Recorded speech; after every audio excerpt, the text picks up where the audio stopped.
we ended up on a big boat with someone's 50th, like a massive boat. We didn't really know how we got on there, and ended up Bob Hawke was on there. Yeah, right. And so obviously, you know, he was synonymous with being able to scull pretty quickly and all the rest of it. And so as the night kind of wore on, someone had sort of lined up a boat race. A boat race, and there was 3 or 4 wallabies there, and I got nominated to go up against Hawkey, and so I stood up there sort of wondering how's this going to go, because I knew he was quick. Yeah.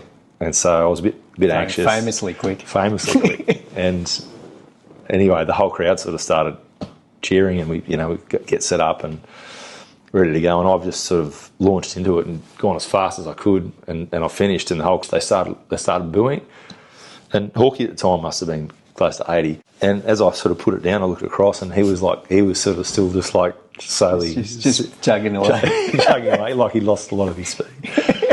And so the whole crowd's booing me, and I'm sort of standing there feeling like an asshole. I've just gone way too hard on someone who's lost a bit of capacity around being able to do that.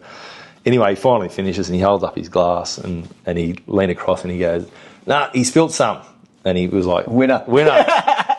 And I was like, "Oh, thank goodness for that. He's taking the pressure off me here." And they're all cheering. Hawkey's done it. Anyway, he was pretty happy and that he'd won. And then he sort of leaned into me, and he leaned in really close, so no one else could hear. And he goes, "I would have had you 20 years ago, man."